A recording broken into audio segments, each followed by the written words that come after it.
Pernah merasa diabaikan atau tidak dihargai oleh anak-anak Anda sendiri? Apakah Anda pernah merasa bahwa, meskipun Anda telah melakukan segalanya untuk mereka, mereka memperlakukan Anda seolah-olah Anda tidak berarti apa-apa? Jika ya, Anda tidak sendirian. Ini adalah salah satu pengalaman paling menyakitkan bagi setiap orang tua, tetapi hari ini saya ingin memberitahu Anda sesuatu yang penting. Tidak semuanya hilang. Dalam video ini, kita akan menjelajahi bagaimana stoikisme dan kebijaksanaan praktis dapat membantu Anda mengubah hubungan Anda dengan anak-anak secara radikal, bahkan ketika Anda merasa mereka mengabaikan atau tidak menghormati Anda. Ini bukan tentang memaksa perubahan pada mereka, tetapi tentang melakukan sesuatu yang jauh lebih kuat, mengubah diri dari dalam, dari persepsi dan sikap Anda sendiri. Ketika Anda melakukannya, segala sesuatu di sekitar Anda juga mulai berubah. Jika ini pertama kalinya Anda berkunjung, saya undang Anda untuk berlangganan dan mengaktifkan notifikasi.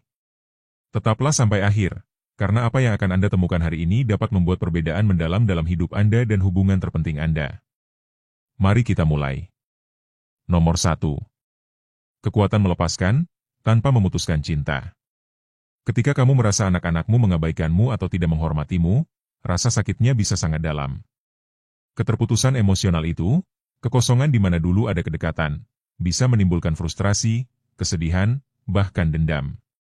Namun, disinilah detachment stoik menjadi alat yang kuat. Ini bukan tentang menyerah pada cinta atau memutuskan ikatan dengan mereka, melainkan belajar mencintai tanpa bergantung pada validasi eksternal. Dengan mempraktikkan detachment, kamu dapat mempertahankan cinta yang utuh sambil melepaskan kebutuhan untuk mengontrol cara mereka memperlakukanmu. Salah satu ide paling kuat dalam stoicisme adalah bahwa kita tidak dapat mengendalikan tindakan orang lain, tetapi kita dapat mengendalikan cara kita meresponsnya. Epictetus mengajarkannya dengan jelas. Bukan hal-hal itu sendiri yang mengganggu kita, tetapi pendapat kita tentang mereka. Anak-anak Anda mungkin bertindak dengan cara yang menyakiti Anda, tetapi Anda memiliki kekuatan untuk memutuskan apa arti tindakan mereka bagi Anda dan bagaimana Anda mengelola emosi Anda terhadapnya. Melepaskan diri bukan berarti menjadi dingin atau acuh tak acuh, bukan berarti menarik diri dari hubungan dengan anak-anak Anda, melainkan membebaskan diri dari rasa sakit yang disebabkan oleh sikap mereka. Ini adalah memahami bahwa perilaku mereka tidak mendefinisikan nilai Anda atau peran Anda sebagai orang tua. Menjaga cinta tanpa syarat, tetapi tanpa bergantung pada balasan segera, adalah salah satu ekspresi terbesar dari kekuatan dan kebijaksanaan. Di sini saya mengusulkan sesuatu yang penting. Bayangkan cinta seperti matahari. Matahari memberikan cahaya dan kehangatan tanpa mengharapkan imbalan. Ia tidak peduli apakah seseorang menghargainya atau mengkritiknya, ia terus bersinar karena itulah sifatnya. Melepaskan diri adalah belajar menjadi seperti matahari, terus mencintai tanpa terikat pada cara orang lain menerima cahayamu. Jiddu Krishnamurti, seorang pemikir dan filsuf berpengaruh, pernah berkata, kebebasan tidak terletak pada pencarian keamanan, kebebasan terletak pada ketidaklekatkan. Dalam konteks ini, artinya kesejahteraan Anda tidak boleh bergantung pada penerimaan atau perilaku anak-anak Anda. Cinta dapat mengalir bebas, tetapi kebutuhan untuk diakui oleh mereka adalah hal yang harus Anda pelajari untuk lepaskan. Bagaimana saya bisa mencintai anak-anak saya tanpa mengharapkan mereka menghormati atau memperlakukan saya dengan baik? Jawabannya terletak pada perbedaan antara melepaskan dan memutuskan hubungan. Melepaskan adalah sehat secara emosional karena memungkinkan kamu mempertahankan ketenangan, bahkan ketika anak-anakmu tidak merespons seperti yang kamu harapkan. Ini bukan berarti berhenti mencintai mereka, tetapi berhenti menderita karena mereka tidak memenuhi ekspektasi. Keterputusan, di sisi lain, berarti menjauh secara emosional, dan itulah yang ingin kita hindari. Di sini, pelajaran kunci adalah bahwa rasa hormat dan perhatian yang Anda inginkan dari anak-anak Anda tidak boleh menjadi dasar kedamaian batin Anda. Jika Anda membangun kesejahteraan Anda berdasarkan reaksi orang lain, Anda akan selalu bergantung pada faktor eksternal. Namun, jika kamu belajar mencintai mereka tanpa mengharapkan respons tertentu, kestabilan emosionalmu akan semakin kuat. Dan, secara ironis, ketika kamu berhenti menuntut validasi, seringkali itulah saat orang lain mulai merespons dengan cara yang berbeda. Melepaskan diri bukanlah pengorbanan cinta, melainkan evolusi cinta. Itu adalah mencintai dari kebebasan, tanpa terjebak dalam rasa sakit ketika tidak mendapatkan apa yang diharapkan. Hal ini memberi ruang bagi Anda untuk tetap menjadi sumber dukungan dan cahaya bagi anak-anak Anda tanpa kehilangan diri sendiri dalam prosesnya. Karena pada akhirnya, menjadi diri sendiri dengan integritas dan ketenangan adalah yang dapat menginspirasi orang lain, termasuk anak-anak Anda, untuk melihat Anda dengan rasa hormat yang baru. Nomor 2. Anda tidak perlu diterima untuk dihormati. Salah satu frustrasi terbesar saat merasa anak-anak Anda mengabaikan atau tidak menghormati Anda adalah perasaan bahwa Anda telah kehilangan tempat yang pernah Anda miliki dalam hidup mereka. Meskipun hormat adalah sesuatu yang kita semua inginkan, kunci untuk mendapatkannya bukan dengan menuntutnya, melainkan dengan menginspirasinya. Seringkali, kita menyamakan rasa hormat dengan penerimaan. Kita percaya bahwa untuk dihormati, kita harus terlebih dahulu diterima atau dipahami dalam keputusan dan cara hidup kita. Namun, rasa hormat tidak bekerja seperti itu. Immanuel Kant, salah satu filsuf besar zaman pencerahan, pernah berkata, rasa hormat terhadap diri sendiri adalah batu penjuru segala kebajikan. Disinilah inti dari pelajaran ini. Rasa hormat dimulai dari dalam diri Anda. Ini bukan tentang anak-anak Anda menerima Anda apa adanya agar mereka menghormati Anda, tetapi tentang Anda hidup dengan cara yang menginspirasi rasa hormat, terlepas dari apakah mereka setuju dengan Anda. Mudah terjebak dalam keinginan untuk diterima oleh orang-orang yang kita cintai, terutama anak-anak kita. Kita ingin mereka memahami keputusan kita, menghargai pengorbanan kita, dan mengakui nilai kita. Namun, menunggu validasi tersebut dapat menjadi sumber rasa sakit dan kekecewaan yang terus-menerus. Yang benar-benar mengubah hubungan adalah ketika kamu berhenti mencari penerimaan dan mulai hidup dengan integritas. Anak-anakmu tidak perlu setuju denganmu untuk menghormatimu. Yang mereka butuhkan adalah melihat bahwa kamu tetap teguh pada keyakinanmu, hidup dengan martabat dan ketenangan. Bayangkan sejenak seseorang yang benar-benar kamu hormati, mungkin seorang tokoh sejarah, seorang pemimpin, atau seseorang dalam hidupmu. Kamu menghormatinya bukan karena orang itu melakukan apa yang diharapkan orang lain, tetapi karena dia setia pada dirinya sendiri, karena dia memiliki keberanian untuk hidup sesuai dengan prinsipnya, bahkan ketika orang lain tidak mengerti. Ada dalam dirimu. Anak-anakmu mungkin tidak setuju dengan keputusanmu atau bahkan gaya hidupmu. Tetapi jika kamu tetap teguh, jika kamu konsisten dalam nilai-nilai dan tindakanmu, rasa hormat akan datang. Disinilah stoikisme memberikan kita alat yang krusial. Kekuatan batin. Rasa hormat bukanlah sesuatu yang diminta, atau sesuatu yang diperoleh dengan memohon perhatian. Itu diperoleh, tetapi bukan melalui kontrol, melainkan melalui keteguhanmu sendiri. Seneca pernah berkata, kebesaran jiwa terlihat dari cara seseorang menjalani hidupnya, bukan dari pendapat orang lain tentang dirinya. Jika kamu hidup dengan ketenangan, kebijaksanaan, dan konsistensi, kamu tidak membutuhkan validasi dari orang lain, karena kamu sudah damai dengan dirimu sendiri. Mari ambil contoh yang lebih praktis. Jika anak-anakmu melihat bahwa kamu tetap tenang dalam situasi sulit, tidak putus asa untuk mendapatkan perhatian atau persetujuan mereka, mereka akan mulai menyadari kekuatan batinmu. Rasa hormat lahir dari cara kamu menghadapi hidup, bukan dari menyerah pada tuntutan orang lain untuk diterima.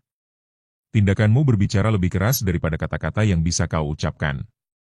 Cara kau menangani momen-momen menantang adalah yang pada akhirnya dapat mengubah persepsi mereka tentangmu. Terkadang, yang menyebabkan kurangnya rasa hormat atau ketidakharmonisan dalam hubungan dengan anak-anak adalah ketika kita mencoba menyesuaikan diri dengan apa yang kita pikir mereka inginkan dari kita, sehingga kita kehilangan jati diri kita yang sebenarnya. Namun, ketika kamu memutuskan untuk hidup dengan autentik, sesuatu berubah. Kamu tidak perlu menaikkan suara atau memaksakan percakapan yang canggung untuk mendapatkan rasa hormat mereka. Yang kamu butuhkan hanyalah menjadi contoh ketenangan dan ketegasan yang mereka butuhkan untuk dilihat, pada tingkat tertentu. Kebenaran yang paling dalam adalah ini. Anda tidak perlu diterima untuk dihormati, tetapi Anda perlu menghormati diri sendiri agar hormat datang dari orang lain. Jadi, berhentilah mencoba memenuhi ekspektasi anak-anak Anda atau orang lain. Hiduplah sesuai dengan prinsip Anda sendiri, dan hormat, ketika Anda tidak mengharapkannya, akan menemukan jalannya kembali kepada Anda. Nomor 3. Putuslah siklus keheningan dengan kebijaksanaan, bukan dengan keributan. Ketika Anda merasa diabaikan oleh anak-anak Anda, godaan selalu sama. Menaikkan suara, menuntut perhatian, atau bahkan menegur agar mereka mengakui nilai Anda dan mendengarkan Anda. Namun, yang sering kita tidak pahami adalah bahwa keributan hanya menghasilkan lebih banyak keributan. Alih-alih mendekatkan kita, hal itu justru menjauhkan kita. Kekuatan sejati terletak pada memecahkan siklus keheningan dengan kebijaksanaan, bukan dengan teriakan. Keheningan dalam hubungan bisa frustrasi dan menyakitkan. Mungkin kamu merasa terpinggirkan, seolah-olah kata-katamu tidak lagi memiliki bobot yang sama dalam hidup anak-anakmu. Di sini saya mengajak Anda untuk melihat keheningan dari sudut pandang lain, keheningan yang sadar. Orang bijak tidak bereaksi secara impulsif atau menggunakan kebisingan untuk didengar, melainkan merespons dengan refleksi mendalam dan, di atas segalanya, dengan contoh. Lao Tzu, pendiri Taoisme, pernah berkata, mereka yang tahu tidak berbicara, dan mereka yang berbicara tidak tahu. Kutipan ini mengingatkan kita bahwa kekuatan sejati dalam suatu hubungan tidak terletak pada kata-kata yang kita lontarkan ke angin, melainkan pada kebijaksanaan dalam mengelola momen-momen tegang. Alih-alih memecah keheningan dengan kebisingan, bagaimana jika kita memecahnya dengan gestur ketenangan, dengan tindakan yang menunjukkan bahwa, meskipun merasa diabaikan, kedamaian batin kita tetap utuh? Mari ambil contoh praktis. Misalkan anak-anakmu berhenti menelepon atau mencari kamu seperti dulu. Kamu bisa menghadapi mereka dengan daftar keluhan, menunjuk betapa mereka telah berubah atau betapa sakitnya tindakan mereka. Tapi kemungkinan besar itu hanya akan menciptakan jarak lebih jauh. Sebaliknya, apa yang akan terjadi jika, alih-alih menuntut, Anda memutuskan untuk mendengarkan ketika mereka akhirnya mendekat? Bagaimana jika, alih-alih memaksa komunikasi, Anda menawarkan ruang untuk keterbukaan dan pemahaman? Kebisingan menimbulkan perlawanan, tetapi keheningan yang bijaksana mengundang dialog. Stoicisme mengajarkan kita untuk tidak bereaksi secara instan, untuk mengamati sebelum berbicara. Epictetus pernah berkata, ingatlah bahwa kamu memiliki 2 telinga dan 1 mulut karena suatu alasan. Dengarkan lebih banyak daripada yang kamu katakan. Ini bukan berarti diam sepenuhnya, tetapi menunggu waktu yang tepat untuk bertindak dengan kebijaksanaan. Ketika kamu memilih untuk memecahkan siklus keheningan dengan tindakan damai, seperti percakapan jujur pada waktu yang tepat atau gestur kebaikan tanpa pamrih, kamu dapat menciptakan perubahan yang jauh lebih mendalam daripada konfrontasi. Memecahkan siklus keheningan bukan berarti memaksa percakapan, melainkan mengubah dinamika. Mungkin anak-anakmu mengabaikanmu karena mereka merasa dialog selalu berakhir dengan konflik atau bahwa kamu tidak memahami mereka. Jika Anda dapat menunjukkan kepada mereka, melalui tindakan dan ketenangan Anda, bahwa Anda terbuka untuk bentuk komunikasi baru, yang tidak mencari untuk memaksakan, tetapi untuk memahami, sedikit demi sedikit, dinding keheningan akan mulai runtuh. Ini bukan tentang menerima pasif keheningan yang menyakitkan, tetapi menggunakan jeda sebagai kesempatan untuk memperkuat posisi emosional Anda dan memutuskan bagaimana bertindak dengan bijaksana. Mungkin, daripada melontarkan pertanyaan tentang mengapa mereka tidak menelepon atau mengunjungi Anda bisa menulis surat jujur kepada mereka, mengakui perasaan Anda sendiri, tetapi tanpa menyalahkan. Mungkin keheningan itu bisa dipecahkan dengan tindakan kasih sayang yang tak terduga atau detail sederhana, tanpa mengharapkan respon segera. Rumi, penyair Persia besar, pernah berkata, angkatlah kata-katamu, bukan suaramu. Hujanlah yang membuat bunga tumbuh, bukan guntur. Inilah esensi dari memecahkan keheningan dengan kebijaksanaan. Bukan tentang berapa banyak kata yang kamu gunakan atau seberapa keras kamu mengatakannya, tetapi tentang kualitas komunikasi kamu. Ketika anak-anakmu merasa bahwa, meskipun segala sesuatu, kamu tetap menjadi sumber kedamaian dan pemahaman, rasa hormat dan dialog akan mulai mekar. Kali berikutnya keheningan menyelimuti hubungan dengan anak-anakmu, jangan terjebak dalam perangkap menanggapi dengan keributan. Patahkan siklus itu dengan kebijaksanaan, dengan ketenangan, dan kamu akan melihat perubahan mulai terjadi tidak hanya pada mereka, tetapi juga pada dirimu. Nomor 4. Ubah narasi, ubah hubungan. Salah satu hambatan terbesar dalam hubungan dengan anak-anak kita tidak selalu terletak pada tindakan mereka, tetapi pada cerita yang kita ceritakan pada diri sendiri tentang tindakan tersebut. Ketika kita merasa diabaikan atau dihina, kita cenderung menafsirkan sikap mereka melalui narasi yang dipenuhi asumsi, rasa sakit, dan seringkali kesalahpahaman. Pelajaran ini mengajak Anda untuk berhenti sejenak dan bertanya pada diri sendiri, apakah benar apa yang saya yakini sedang terjadi, ataukah ini hanya interpretasi saya? Buddha, dalam ajarannya tentang pikiran, mengingatkan kita, penderitaan adalah hal yang tak terhindarkan, tetapi kesengsaraan adalah pilihan. Seringkali, penderitaan dalam hubungan kita tidak berasal langsung dari apa yang dilakukan orang lain, tetapi dari cara kita menafsirkan tindakan mereka. Mungkin anak Anda tidak menelepon Anda sebanyak dulu, dan pikiran Anda menciptakan cerita, dia tidak mencintaiku, dia tidak peduli padaku. Namun, apa yang sebenarnya terjadi mungkin sangat berbeda. Mungkin anak Anda sedang menghadapi masalahnya sendiri, stres karena pekerjaan, atau bahkan merasa tidak tahu cara mendekati Anda. Cerita yang Anda ceritakan pada diri sendiri mengubah kenyataan Anda. Mengubah narasi berarti memeriksa cerita internal itu dan melihat apakah benar-benar sesuai dengan fakta. Pikirkan bagaimana kita bereaksi saat menafsirkan sesuatu secara negatif. Jika kamu merasa diabaikan karena ketidakpedulian atau kurangnya kasih sayang, secara otomatis kamu membangun tembok emosional, menjadi lebih reaktif, dan lebih menjauh. Tapi jika kamu bisa mengubah narasi dan menganggap bahwa mungkin yang terjadi bukanlah penolakan, melainkan ketidaknyamanan sementara, reaksimu akan berbeda. Narasi yang lebih penuh kasih sayang dapat sepenuhnya mengubah cara Anda menghadapi hubungan. Bayangkan sejenak bahwa setiap interaksi dengan anak-anak Anda adalah seperti film di pikiran Anda. Anda adalah penulis skenario. Jika kamu menulis cerita dari rasa sakit, film itu menjadi drama yang terus-menerus.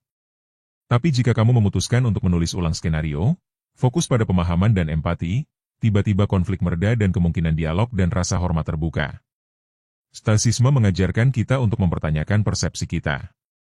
Epictetus pernah berkata, bukan hal-hal yang mengganggu kita, tetapi pendapat kita tentang hal-hal tersebut. Ini berarti kunci bukan selalu mengubah orang lain, tetapi mengubah interpretasi kita terhadap fakta. Jika kamu bisa melihat di balik kesan pertama dan mempertimbangkan penjelasan lain untuk perilaku anak-anakmu, kamu bisa berhenti membebani diri dengan rasa sakit yang tidak perlu dan membuka diri untuk hubungan yang lebih sehat dan kurang konflik. Contoh praktis. Misalkan anak Anda membatalkan kunjungan yang telah direncanakan. Pikiran Anda mungkin dengan cepat menciptakan cerita tentang penolakan. Dia tidak tertarik untuk bertemu saya, dia tidak lagi menganggap saya penting. Tapi, bagaimana jika Anda menceritakan cerita yang berbeda? Mungkin dia sedang kewalahan saat ini, mungkin ada hal mendesak yang muncul dan tidak ada hubungannya dengan saya. Memahami ini mengurangi rasa sakit yang tidak perlu dan memungkinkan Anda bereaksi dengan tenang, membuka pintu untuk pemahaman yang lebih baik di masa depan. Carl Jung, psikolog terkenal, pernah berkata, segala sesuatu yang mengganggu kita dari orang lain dapat membawa kita pada pemahaman tentang diri kita sendiri. Seringkali, cerita yang kita ceritakan tentang perilaku orang lain dipenuhi dengan ketidakamanan atau harapan yang tidak terpenuhi kita sendiri. Ketika anak-anak Anda tidak bertindak seperti yang Anda harapkan, daripada terpaku pada narasi tentang ketidakpedulian atau penolakan, lihatlah ke dalam diri Anda dan tanyakan, apa ekspektasi yang tidak terpenuhi yang menghasilkan cerita ini? Dengan melakukannya, Anda dapat mulai membongkar asumsi dan membuka ruang untuk perspektif baru. Mengubah narasi bukan berarti mengabaikan masalah, melainkan menghadapi hubungan dari sudut pandang baru. Alih-alih hanya melihat apa yang menyakiti Anda dapat mulai melihat apa yang mungkin juga mereka perjuangkan untuk ungkapkan. Dengan mengubah cara Anda menafsirkan tindakan anak-anak Anda memutus siklus konflik internal dan membuka jalan menuju rekonsiliasi, pemahaman, dan akhirnya, saling menghormati.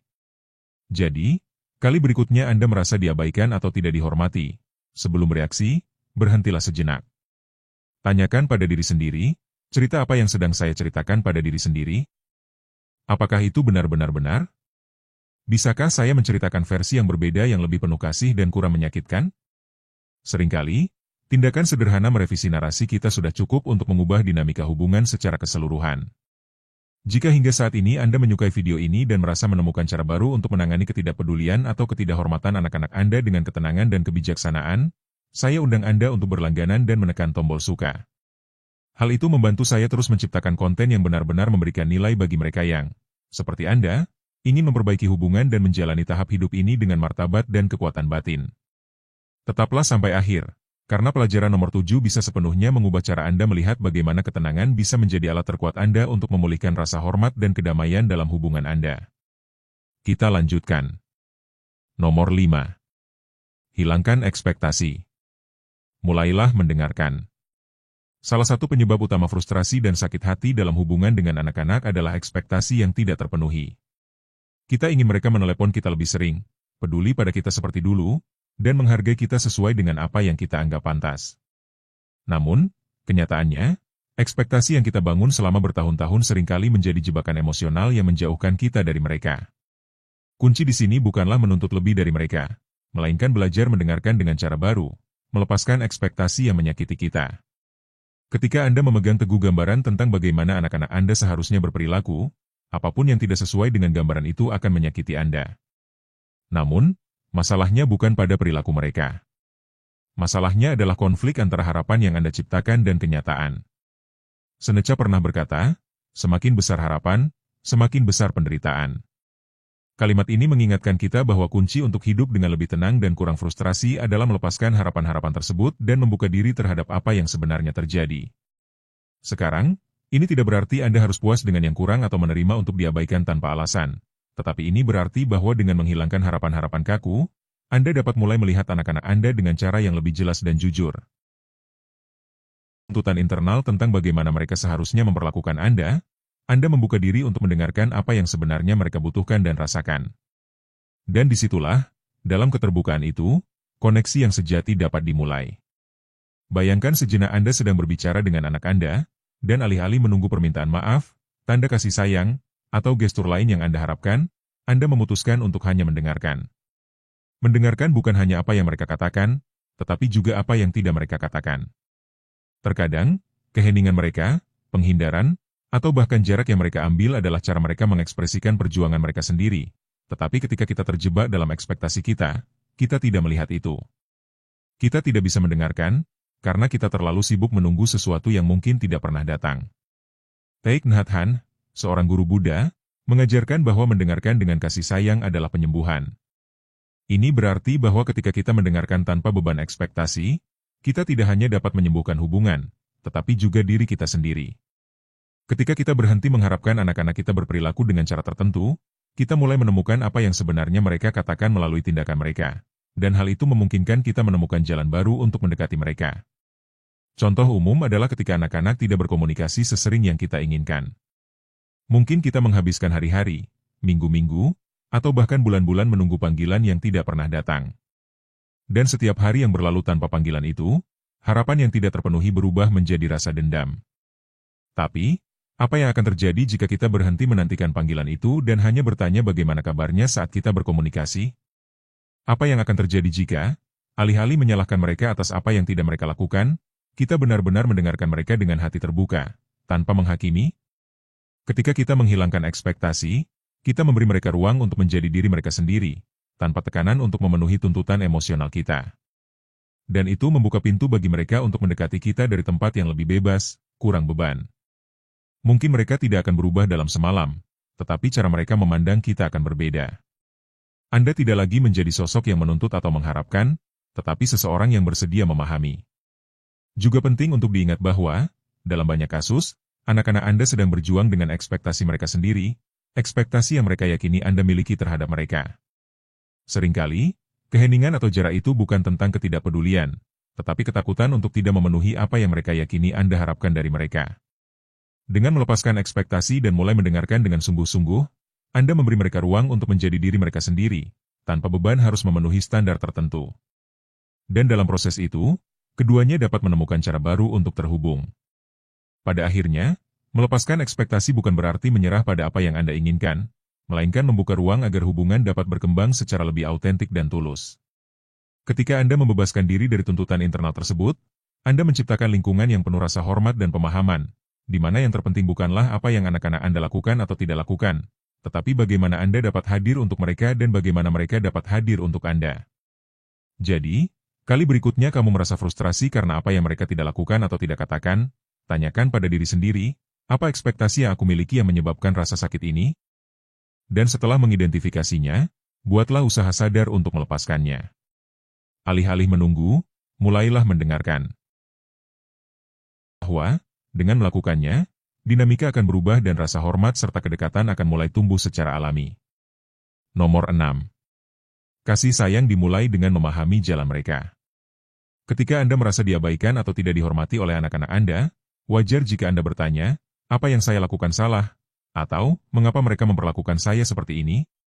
Seringkali, emosi kita membuat kita menyalahkan diri sendiri atau hanya melihat ketidakadilan dalam situasi tersebut.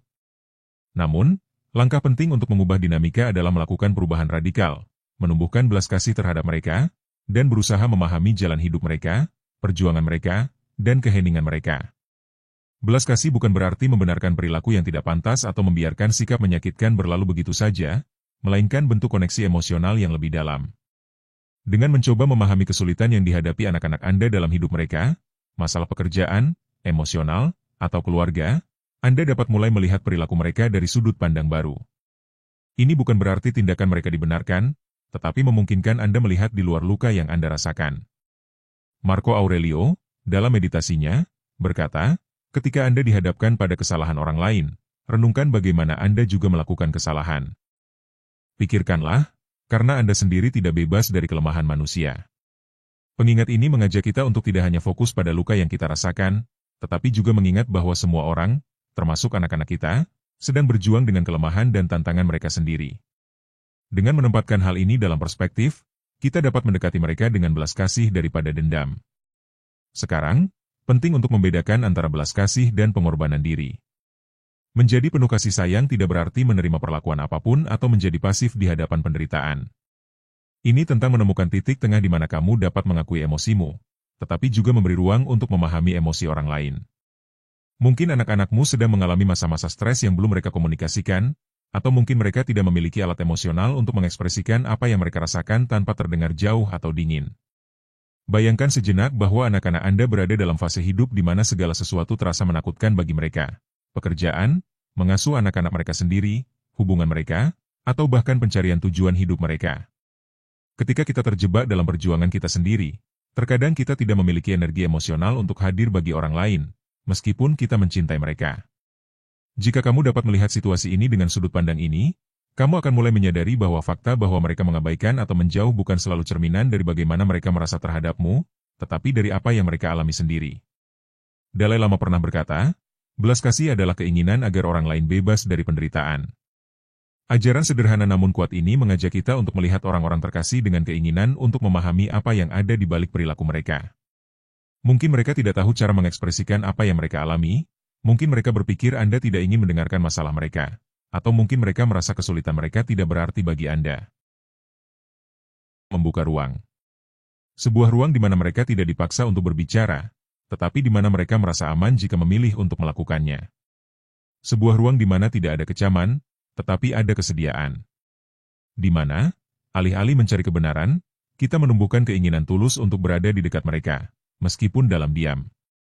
Jenis ruang seperti itu tidak dibangun dengan pidato besar, tetapi dengan tindakan kecil yang hadir. Sebuah pesan yang tidak meminta apa-apa, tetapi mengatakan, aku memikirkanmu, tanpa mengharapkan jawaban. Sebuah kopi bersama tanpa topik yang menggantung. Sebuah tatapan yang tidak menghakimi. Sebuah pendengaran yang tidak menginterupsi. Karena terkadang, yang paling dibutuhkan anak-anak kita bukanlah pendapat kita, melainkan izin kita untuk menjadi diri mereka sendiri, dengan ketakutan, kesalahan, dan keheningan mereka. Ketika kita menciptakan ruang batin itu, ruang penerimaan yang mendalam, kita juga menyembuhkan sesuatu di dalam diri kita. Kita menyembuhkan luka karena merasa tidak dilihat, karena dengan melihat mereka dengan cinta, kita menjadi lebih mampu melihat diri kita sendiri dengan belas kasihan yang sama. Itulah paradoksnya. Dengan memberikan pemahaman, kita menerimanya. Dan dalam proses itu, kita mulai mengubah cerita yang kita ceritakan tentang hubungan kita dengan mereka. Itu bukan lagi cerita tentang penelantaran, jarak, atau kekecewaan. Itu adalah cerita tentang evolusi. Tentang pertumbuhan bersama. Tentang pertemuan baru yang tidak mungkin terjadi tanpa pertemuan-pertemuan sebelumnya. Banyak orang tua mencapai tahap dalam hidup di mana hal yang paling menyakitkan bukanlah apa yang telah dilakukan anak-anak mereka, tetapi rasa terputus yang mereka rasakan dengan mereka. Namun, daripada terjebak dalam kenangan akan apa yang pernah ada atau apa yang mungkin terjadi, mereka dapat memilih sesuatu yang lebih kuat, menciptakan ikatan baru dari masa kini. Ikatan itu tidak selalu terlihat seperti yang kita bayangkan. Mungkin tidak diungkapkan dengan kata-kata yang sering, tetapi dengan tindakan kecil yang berarti besar. Sebuah gestur. Sebuah kunjungan. Sebuah pesan singkat yang mengatakan, aku memikirkanmu. Terkadang, momen-momen itu singkat, tetapi sejati. Dan yang sejati memiliki nilai yang tak terhingga. Penting juga untuk mengingat bahwa setiap orang mencintai dengan cara terbaik yang mereka bisa dengan alat yang mereka miliki. Terkadang, cinta seorang anak tidak terlihat karena diungkapkan dengan cara yang berbeda dari yang kita harapkan. Mungkin tidak verbal, tetapi tercermin dalam hal lain, dalam cara dia mengingat nasihatmu, dalam cara dia merawat anak-anaknya sendiri, dalam cara dia menjaga sesuatu yang kamu ajarkan tetap hidup. Thich Nhat Hanh juga pernah berkata, pemahaman adalah nama lain dari cinta. Jika kamu tidak memahami, kamu tidak bisa mencintai. Oleh karena itu, menumbuhkan pemahaman yang dalam, tenang, dan rendah hati juga merupakan cara mencintai secara aktif. Dan mungkin, daripada menunggu anak-anak kita berubah, perubahan dimulai dari diri kita sendiri. Bukan karena mereka memintanya, tetapi karena kita memutuskan untuk hidup dengan lebih ringan, lebih terbuka, dan lebih damai. Hadiah dari belas kasih adalah bahwa ia tidak perlu dibalas untuk menjadi transformatif. Kamu merasa terluka oleh jarak atau kedinginan, itu wajar untuk merasakannya. Ini bukan tentang menyangkal rasa sakit, tetapi membiarkan rasa sakit itu menjadi pintu menuju pandangan yang lebih bijaksana. Pandangan yang tidak menghakimi hubungan hanya berdasarkan apa yang hilang, tetapi menghargai apa yang pernah ada dan apa yang masih bisa menjadi. Karena bahkan di tengah jarak, kamu tetap bisa mencintai tanpa syarat. Dan cinta itu, meskipun tidak selalu terlihat segera, memiliki kekuatan yang diam-diam. Terkadang, butuh waktu untuk membuahkan hasil. Tapi hasilnya pasti ada. Bayangkan apa yang bisa terjadi jika, suatu hari, anakmu merasa bisa mendekat tanpa takut mengecewakanmu. Jika dia merasa bisa menjadi rentan tanpa takut dikoreksi. Jika dia melihat dalam dirimu bukan seseorang yang menuntut, tetapi seseorang yang memahami. Itu bisa menjadi awal dari babak baru. Dan jika momen itu tidak datang, setidaknya kamu tahu bahwa kamu telah melakukan semuanya dari tempat paling mulia di hati. Keinginan tulus untuk mencintai tanpa memiliki, untuk mendampingi tanpa mengontrol, untuk ada tanpa menuntut. Pada akhirnya, hubungan yang paling menyembuhkan bukanlah yang diperbaiki dengan paksa, melainkan yang melunak seiring waktu, seperti tanah sebelum ditanam. Dan kamu bisa menjadi tanah yang subur itu. Kamu bisa menjadi ruang di mana rasa hormat mekar. Di mana cinta tidak perlu berteriak, karena kehadirannya terasa bahkan dalam keheningan. Dan mungkin, dari belas kasihan yang sunyi itu, anak-anakmu akan menyadari bahwa kamu selalu memiliki tangan terbuka, bahkan ketika mereka tidak tahu cara memegangnya. Yang Anda cintai yang mulai menunjukkan perubahan halus namun mengkhawatirkan dalam setahun terakhir? Banyak orang menganggap bahwa kematian di usia tua terjadi secara tiba-tiba, tetapi kenyataannya, tubuh seringkali mengirimkan sinyal-sinyal halus berbulan-bulan, bahkan hingga setahun sebelum kehidupan mencapai tahap akhir. Masalahnya adalah kebanyakan orang mengabaikan sinyal-sinyal ini karena pada awalnya tampak tidak penting. Baru kemudian, saat melihat ke belakang, keluarga menyadari bahwa petunjuk-petunjuk itu ada di sana sepanjang waktu. Namun, saat itu sudah terlambat untuk bersiap-siap, terlambat untuk menikmati momen-momen terakhir bersama. Dalam video ini, kita akan membahas 7 tanda kunci yang sering muncul setahun sebelum seorang lansia meninggal. Beberapa mungkin hal yang sudah Anda perhatikan, tetapi Anda menganggapnya sebagai bagian dari penuaan. Yang lain mungkin tampak seperti perubahan kecil, tetapi sebenarnya menandakan penurunan fungsi tubuh secara bertahap. Mengenali tanda-tanda ini sejak dini memberi Anda kesempatan untuk memberikan perawatan yang lebih baik, menghargai momen-momen berarti, dan yang paling penting, memastikan bahwa tahap akhir kehidupan orang yang Anda cintai dipenuhi dengan kenyamanan, martabat, dan kedamaian. Tetaplah bersama kami hingga akhir. Karena 7 tanda ini dapat membantu Anda mempersiapkan diri secara emosional dan praktis untuk apa yang akan datang. Ketika Anda memahami apa yang sedang terjadi, Anda tidak akan terkejut. Anda dapat memaksimalkan waktu yang tersisa bersama orang-orang yang Anda cintai. Sekarang, mari kita mulai. Nomor 1. Penurunan berat badan yang signifikan.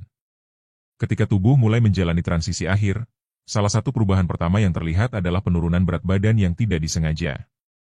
Yang mengejutkan adalah hal ini terjadi bahkan ketika orang tersebut masih makan dengan normal. Mungkin Anda akan menyadari bahwa celana membutuhkan ikat pinggang yang lebih ketat, kemeja terlihat terlalu besar, atau wajah terlihat lebih kurus dan tajam. Yang mengkhawatirkan bukan hanya penurunan berat badan itu sendiri, tetapi apa yang diwakilinya secara fisiologis. Pada tahap ini, tubuh tidak lagi menyerap nutrisi dengan efisiensi yang sama seperti sebelumnya dan mulai mengonsumsi massa ototnya sendiri sebagai sumber daya darurat. Lengan dan kaki menjadi lebih kurus, dan area yang sebelumnya memiliki kekencangan kini terlihat cekung atau kendur. Proses ini tidak boleh disamakan dengan penuaan normal. Kita tidak berbicara tentang perubahan gradual yang kita alami seiring bertambahnya usia, melainkan tanda jelas bahwa sistem pencernaan dan metabolisme sedang mengalami gangguan progresif. Tubuh kehilangan kemampuannya untuk mengekstrak dan menggunakan nutrisi yang diperlukan untuk mempertahankan diri. Para profesional medis memiliki parameter yang sangat jelas. Kehilangan lebih dari 5% berat badan dalam periode 6 hingga 12 bulan tanpa penyebab yang jelas merupakan tanda peringatan yang signifikan. Untuk memberikan gambaran, bagi seseorang dengan berat 70 kg, ini berarti kehilangan sekitar 3-5 kg tanpa diet atau penyakit yang didiagnosis yang dapat menjelaskannya. Banyak keluarga salah menafsirkan situasi ini. Seringkali kita mendengar kalimat seperti namun, yang sebenarnya terjadi lebih kompleks. Tubuh secara bertahap kehilangan kemampuannya untuk memproses protein dan nutrisi esensial, sebuah perubahan metabolik mendalam yang melampaui sekadar makan lebih sedikit.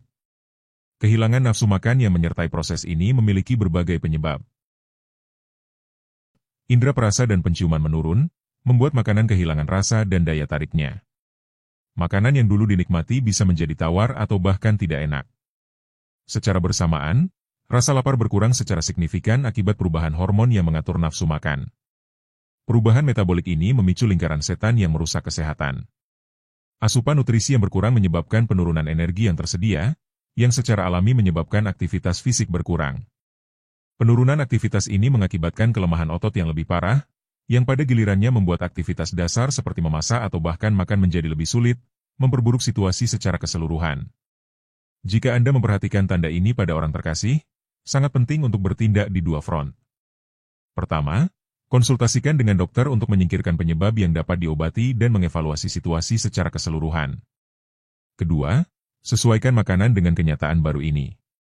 Menawarkan porsi lebih kecil tetapi lebih sering, memilih makanan yang mudah dicerna dan kaya nutrisi, serta menyajikannya dengan menarik dapat membuat perbedaan yang signifikan.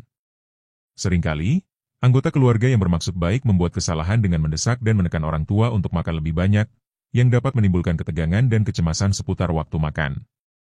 Yang terpenting bukanlah memaksa makan dalam jumlah besar, tetapi memahami bahwa tubuh sedang mengirimkan pesan jelas tentang kemampuannya untuk bertahan dalam jangka panjang. Nomor 2. Kelelahan ekstrim. Apakah orang yang Anda sayangi tidur lebih lama tetapi tetap terlihat lelah? Kelelahan ini berbeda dengan kelelahan yang kita rasakan setelah hari yang sibuk. Ini adalah tanda yang dalam dan mengungkap, yang sering disalahartikan oleh keluarga, tetapi menyembunyikan pesan penting tentang kondisi vital orang tua.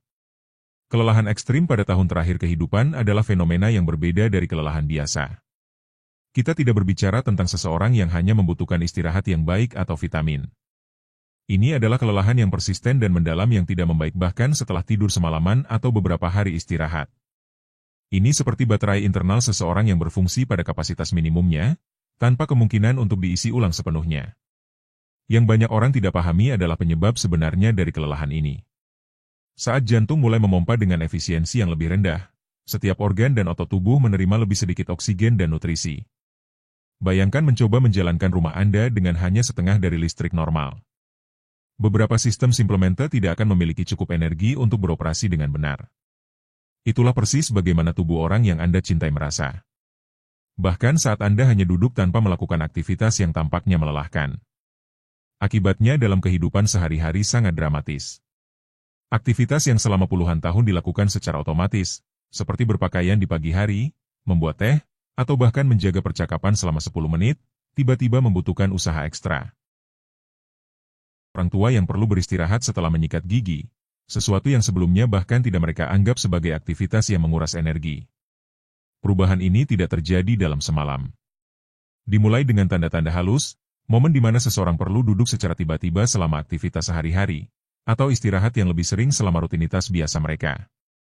Secara bertahap, episode-episode ini menjadi lebih sering hingga kelelahan mendominasi sebagian besar hari mereka, membatasi secara signifikan apa yang dapat mereka lakukan tanpa merasa benar-benar lelah.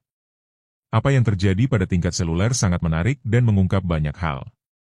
Metabolisme di setiap sel tubuh mengalami transformasi signifikan. Alih-alih memproduksi energi untuk semua aktivitas yang biasanya kita lakukan, tubuh mengalihkan sumber daya terbatasnya ke fungsi-fungsi yang benar-benar esensial. Ini seperti sebuah kota yang mengalami pemadaman listrik, yang mengalokasikan listrik yang sedikit tersedia hanya untuk rumah sakit dan layanan darurat, sementara area lain tetap gelap. Banyak anggota keluarga, tanpa memahami proses ini, salah menafsirkan situasi tersebut. Jika dia hanya berusaha lebih keras, pasti dia depresi, atau kehilangan keinginan untuk hidup, adalah kalimat umum tapi salah. Kenyataannya, ini bukan soal kemauan atau kondisi mental, melainkan proses fisik yang tak terhindarkan terkait penurunan fungsi organ dasar. Pola tidur juga berubah drastis, menciptakan paradoks yang membingungkan. Orang tua mungkin tidur lebih lama secara total, tetapi istirahatnya terfragmentasi. Anda akan melihat lebih banyak tidur siang, kesulitan untuk tetap waspada selama aktivitas sosial, dan tidur malam yang tidak lagi dalam atau menyegarkan. Siklus tidur yang terganggu ini semakin memperburuk perasaan kelelahan yang konstan. Ketika Anda mengenali kelelahan yang persisten pada orang yang Anda cintai, sangat penting untuk menyesuaikan ekspektasi dan pendekatan Anda. Insting pertama banyak pengasuh adalah mendorong orang tersebut untuk tetap aktif atau tidak menyerah, padahal yang sebenarnya dibutuhkan adalah sesuatu yang benar-benar berbeda. Hal yang paling berharga adalah mengidentifikasi waktu-waktu di hari ketika energinya paling tinggi, seringkali di pagi hari, dan memprioritaskan aktivitas yang bermakna selama periode singkat tersebut, sambil menghormati kebutuhannya untuk beristirahat. Jika Anda masih menonton video ini dan menemukan tips ini bermanfaat, silakan komentar nomor 1 di bawah untuk memberitahu saya bahwa Anda di sini. Dan jika Anda belum melakukannya, pastikan untuk menyukai video ini, berlangganan, dan aktifkan notifikasi agar tidak ketinggalan video-video kami di masa depan. Nomor 3. Perubahan kognitif dan penarikan diri. Ketika pikiran mulai terputus, melampaui kelelahan fisik, ada tanda yang lebih jelas yang seringkali disalahartikan oleh banyak keluarga. Orang yang Anda cintai mungkin secara fisik berada di ruangan, tetapi secara mental telah mulai berada di ruang antara dua dunia. Apa yang kita anggap sebagai distraksi sederhana atau atribut dari penuaan normal sebenarnya adalah awal dari proses neurologis di mana otak mulai menjalani perjalanannya sendiri untuk berpisah. Perubahan kognitif ini jauh melampaui lupa sesaat yang biasa. Anda akan melihat anggota keluarga yang lebih tua menatap jendela dengan tatapan kosong selama berjam-jam atau menyadari bahwa selama percakapan keluarga, tatapannya seolah menembus Anda, seakan-akan dia sedang memandang sesuatu yang tak terlihat oleh orang lain. Keadaan, ada tapi tidak ada, ini terutama terlihat selama pertemuan yang dulu mereka nikmati dengan intens. Seperti pengamat diam dari sebuah adegan yang tidak lagi sepenuhnya milik mereka. Kebingungan waktu menjadi semakin umum. Orang yang Anda cintai mungkin bangun dan bertanya apakah sudah pagi padahal sebenarnya sudah malam, atau menyebut peristiwa puluhan tahun yang lalu seolah-olah baru terjadi kemarin. Kebingungan ini bukan kebetulan. Ini menunjukkan otak yang secara bertahap kehilangan pegangannya pada masa kini, memungkinkan kenangan lama, seringkali yang paling bermakna secara emosional, mengambil alih kesadaran mereka. Hal yang paling membingungkan bagi banyak keluarga adalah fluktuasi kemampuan ini. Akan ada saat-saat di mana orang yang Anda cintai berpartisipasi dalam percakapan dengan kejernihan sempurna, mengingat detail yang mengejutkan, dan menunjukkan kepribadiannya yang biasa. Beberapa jam kemudian, mereka mungkin bertanya berulang kali tentang orang yang telah meninggal bertahun-tahun yang lalu atau membingungkan anggota keluarga yang dekat. Perubahan antara kejernihan dan kebingungan ini sangat sulit dipahami, tetapi dengan sempurna menggambarkan otak yang berfungsi secara intermiten, seperti lampu yang mulai rusak. Penarikan diri sosial muncul secara halus pada awalnya.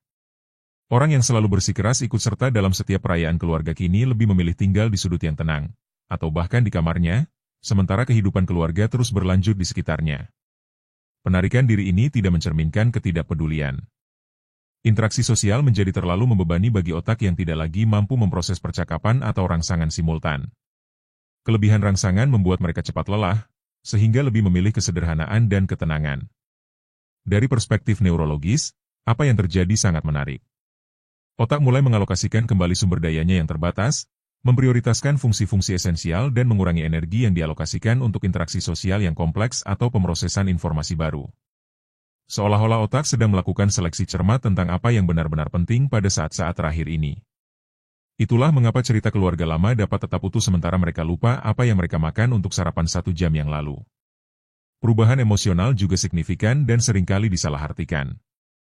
Orang yang Anda cintai mungkin menunjukkan reaksi emosional yang tampak tidak proporsional, seperti menangis tiba-tiba selama percakapan santai atau mudah tersinggung dalam situasi yang sebelumnya mereka tangani dengan mudah. Atau, sebaliknya, mereka mungkin menunjukkan ketenangan yang tidak biasa saat menghadapi berita yang sebelumnya akan membuat mereka sangat terganggu. Keterpisahan emosional ini tidak menandakan ketidakpedulian, melainkan pemisahan bertahap dari kekhawatiran sehari-hari. Ketika Anda menyadari perubahan ini, sangat penting untuk menyesuaikan pendekatan Anda. Penjelasan panjang atau pertanyaan kompleks menjadi sulit untuk diproses. Alih-alih, berkomunikasilah dengan kalimat singkat dan langsung, hilangkan kebisingan latar belakang dan gangguan. Pertahankan rutinitas yang dapat diprediksi untuk memberikan struktur dan keamanan. Dan mungkin yang paling penting, jangan terus-menerus memperbaiki kesalahan atau kebingungan mereka. Terus-menerus mengingatkan mereka pada kenyataan menyakitkan seperti kehilangan orang yang dicintai, yang mungkin mereka sebutkan seolah-olah mereka masih hidup. Ingatlah bahwa pemutusan kognitif ini, jauh dari sekadar penurunan fungsi, dapat mewakili bentuk persiapan alami. Banyak tradisi spiritual dan studi tentang perawatan paliatif menyarankan bahwa penarikan diri secara bertahap dari dunia material ini mungkin merupakan proses adaptif, transisi perlahan yang memungkinkan seseorang melepaskan diri secara bertahap dari ikatan yang menghubungkannya dengan dunia ini. Apakah Anda memperhatikan bagaimana orang yang Anda cintai, yang dulu pulih dengan cepat dari pilek biasa, sekarang sepertinya berjuang berminggu-minggu melawan infeksi yang sama? sistem kekebalan yang melemah mengirimkan sinyal yang jelas. Namun, banyak keluarga salah menafsirkannya sebagai bagian normal dari penuaan, padahal sebenarnya itu adalah peringatan spesifik tentang perubahan mendasar. Apa yang terjadi pada tingkat seluler sangat menarik dan mengungkap banyak hal. Sumsum tulang, tempat di mana sel darah putih yang bertugas melawan infeksi diproduksi, secara signifikan mengurangi aktivitasnya. Akibatnya, setiap kali virus atau bakteri menyerang tubuh, ada lebih sedikit prajurit yang tersedia untuk bertempur. Penurunan ini tidak terjadi secara bertahap, melainkan dipercepat selama setahun terakhir, menciptakan jendela kerentanan yang segera dikenali oleh para geriatri.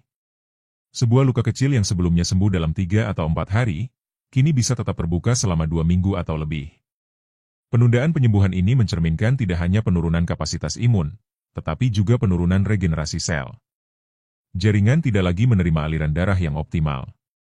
Nutrisi esensial sulit mencapai area yang rusak, dan sel-sel baru dihasilkan dengan kecepatan yang jauh lebih lambat. Yang paling mengkhawatirkan bagi tenaga medis bukanlah frekuensi infeksi, tetapi ketidakmampuan tubuh untuk pulih sepenuhnya di antara infeksi.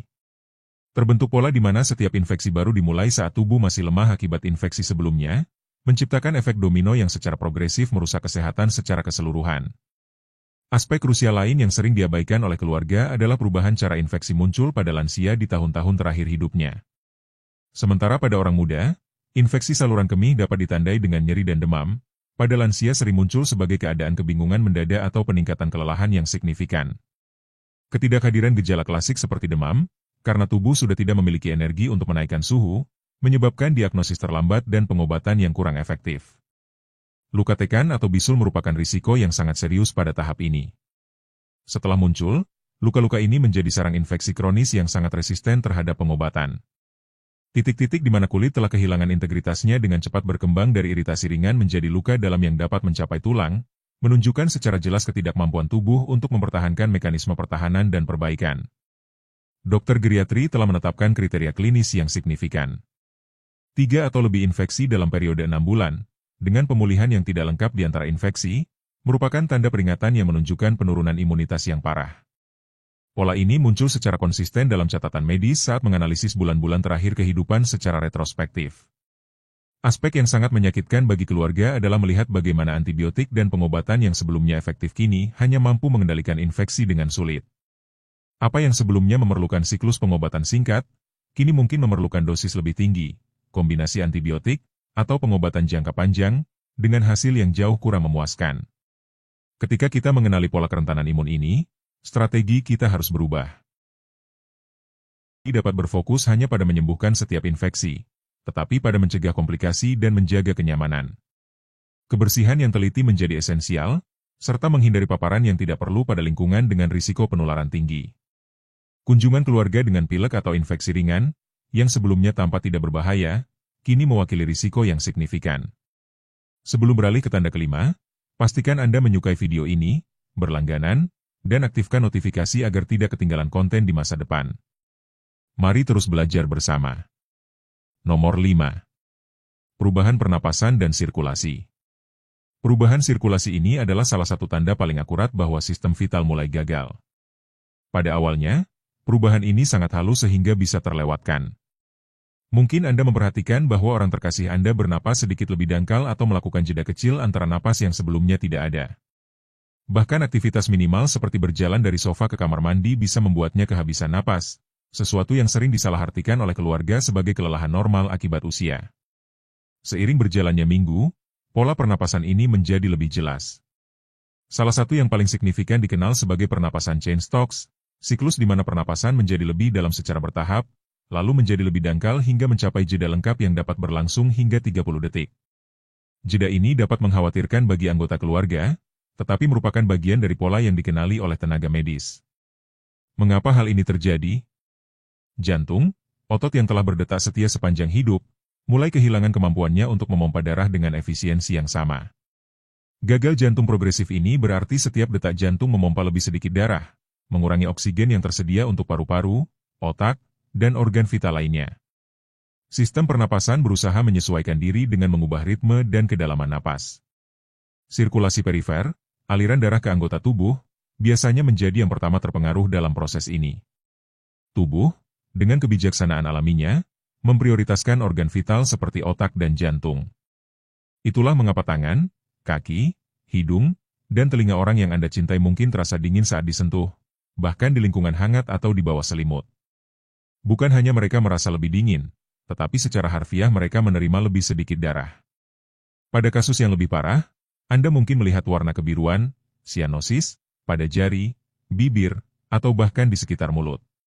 Tanda lain adalah munculnya pola bercak-bercak pada kulit, terutama terlihat di lengan dan kaki, bercak ungu atau merah yang muncul dan menghilang seperti pulau-pulau kecil di lautan pucat.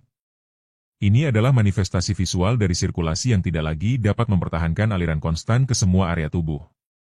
Penumpukan cairan di paru-paru adalah konsekuensi umum lain dari gangguan sirkulasi ini. Ketika jantung tidak memompa dengan efisien, cairan dapat menumpuk di jaringan paru-paru, menyebabkan gejala seperti batuk persisten tanpa penyebab yang jelas, suara mendengkur saat bernapas, yang disebut stertor oleh dokter, atau kebutuhan untuk tidur dengan kepala ditinggikan untuk memudahkan pernapasan. Usia pada tahap ini tidak dapat berbaring sepenuhnya tanpa merasa sesak napas. Perubahan ini sangat memengaruhi kehidupan sehari-hari. Orang yang Anda sayangi mungkin perlu beristirahat sering saat berbicara, seolah-olah kata-kata menghabiskan terlalu banyak oksigen. Anda mungkin memperhatikan bahwa mereka kehabisan napas bahkan saat melakukan aktivitas yang tidak memerlukan banyak gerakan, seperti menonton televisi atau membaca. Tubuh mereka secara harfiah berjuang untuk setiap molekul oksigen yang bisa mereka dapatkan. Jika Anda memperhatikan perubahan ini, Anda dapat menciptakan lingkungan yang memudahkan pernapasan, menjaga ruangan tetap sejuk tetapi tidak dingin, menggunakan humidifier jika udara kering, dan memastikan mereka dapat beristirahat dengan kepala dan dada terangkat. Penyesuaian sederhana ini dapat membuat perbedaan besar dalam kenyamanan sehari-hari mereka.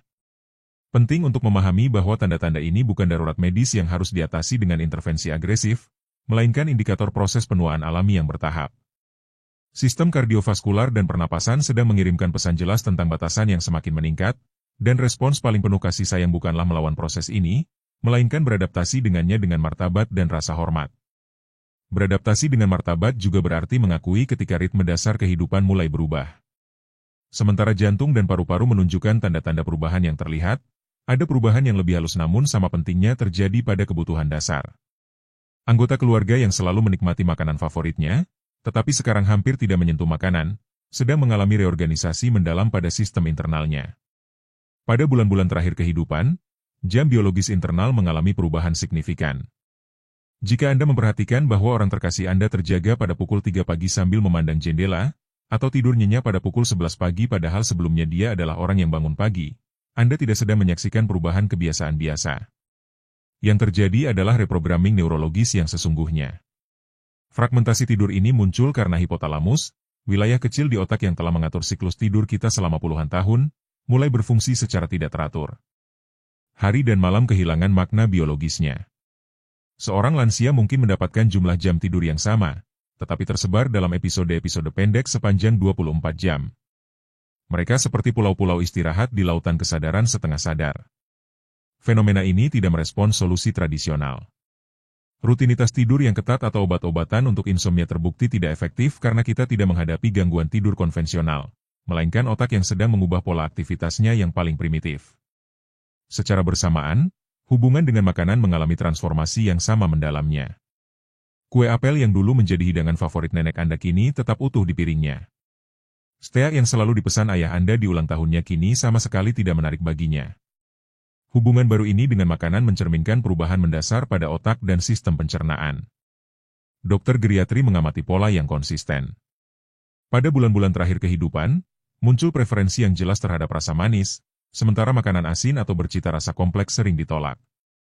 Banyak orang mengembangkan kecenderungan terhadap makanan cair atau setengah cair, seperti yogurt, sup, atau puree, tidak hanya karena mudah ditelan, tetapi juga karena reseptor rasa mengalami perubahan spesifik. Fenomena ini memiliki penjelasan biologis yang menarik. Pahit dan asin cenderung rusak lebih cepat daripada reseptor rasa manis, menciptakan ketidakseimbangan sensorik. Apa yang kita anggap sebagai keinginan semata sebenarnya adalah tubuh yang berusaha memaksimalkan pengalaman menyenangkan dengan sumber daya sensorik yang masih berfungsi. Selain itu, siklus lapar kenyang, ritme biologis yang telah menemani kita sepanjang hidup, mulai memudar. Grelin, hormon yang bertanggung jawab atas rasa lapar, diproduksi dalam jumlah yang semakin sedikit.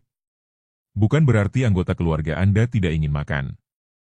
Secara harfiah, mereka tidak merasa lapar dengan intensitas atau frekuensi yang sama seperti sebelumnya. Penurunan nafsu makan ini merupakan bagian dari strategi metabolik yang lebih besar. Tubuh secara aktif mengurangi permintaan energinya, bersiap untuk berfungsi dengan sumber daya minimal. Ini seperti tubuh secara bertahap menyederhanakan kebutuhannya. Rutinitas harian yang selama puluhan tahun berpusat pada 3 kali makan utama dan istirahat malam kini mulai kabur. Orang yang Anda cintai mungkin merasa lapar di tengah malam atau ingin tidur setelah sarapan. Perubahan ini menunjukkan bahwa tubuh sedang meninggalkan struktur waktu yang telah dijaga sepanjang masa dewasa.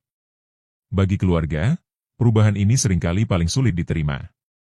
Kita enggan melihat orang yang kita cintai melewatkan makan atau tidur di waktu yang tidak biasa karena kita menginterpretasikan perubahan ini sebagai tanda-tanda penurunan yang harus kita lawan. Namun, respons yang paling penuh kasih sayang bukanlah melawan perubahan ini, melainkan menyesuaikan diri dengannya. Berikan porsi kecil makanan yang masih disukainya, tanpa memaksa untuk menghabiskan piring.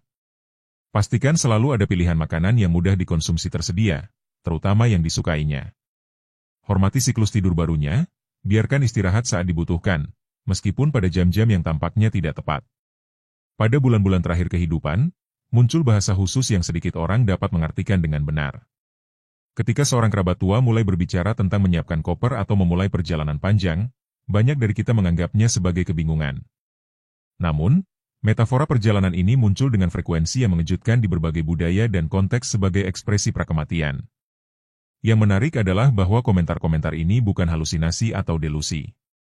Sebuah studi yang dilakukan oleh Dr. Martha Twadley, seorang spesialis perawatan paliatif, mendokumentasikan bahwa sekitar 6 dari 10 orang dalam fase terminal menunjukkan bentuk pengetahuan sebelumnya tentang kematian yang akan datang. Seringkali diungkapkan melalui bahasa simbolis ini. Pesan-pesan ini biasanya semakin intensif dalam beberapa minggu atau hari terakhir. Ibuku mulai berbicara dengan saudarinya yang telah meninggal seolah-olah dia duduk di sampingnya, kata Elena, seorang pasien yang pengalamannya mencerminkan fenomena umum. Awalnya aku berpikir dia bingung, tetapi kejelasannya dalam menggambarkan percakapan itu membuatku ragu. Mereka berbicara tentang bertemu segera dengan sangat alami. Fenomena lain yang mencolok adalah perubahan mendadak dalam prioritas emosional. Orang-orang yang telah berkonflik selama puluhan tahun tiba-tiba mencari rekonsiliasi. Mungkin bersikeras memberikan cincin kawinnya kepada cucu perempuannya yang spesifik, atau seorang pria mungkin tiba-tiba mengungkapkan keinginan mendesak untuk berbicara dengan saudara laki-lakinya yang belum diajak bicara selama bertahun-tahun. Dorongan-dorongan ini bukan kebetulan. Mereka adalah manifestasi dari pikiran yang secara intuitif mulai menutup siklus. Seolah-olah jiwa tahu bahwa transisi penting sedang mendekat dan secara perlahan-lahan berfokus pada hal-hal esensial. Ikatan, kenangan, kata-kata yang tak terucap. Menerima hal ini, bagi kita yang mendampingi, bisa membingungkan, bahkan menyakitkan. Namun, ini juga merupakan kesempatan unik. Sebuah privilege. Karena hadir di tahap akhir ini bukan sekadar menghadiri perpisahan. Ini adalah menyaksikan bagaimana kehidupan menyesuaikan diri untuk memberi ruang bagi sesuatu yang lebih besar, lebih dalam. Ketika kita memahami bahwa hilangnya nafsu makan bukanlah penolakan, melainkan kebijaksanaan biologis, ketika kita melihat bahwa insomnia bukanlah penyakit, melainkan cara berbeda untuk menghuni waktu, ketika kita mendengarkan simbol-simbol perjalanan bukan sebagai kegilaan, melainkan sebagai puisi jiwa, sesuatu di dalam diri kita juga berubah. Kita menjadi lebih sabar, lebih hadir, lebih manusiawi. Merawat di tahap ini lebih sedikit tentang tugas medis dan lebih banyak tentang tindakan cinta yang diam-diam.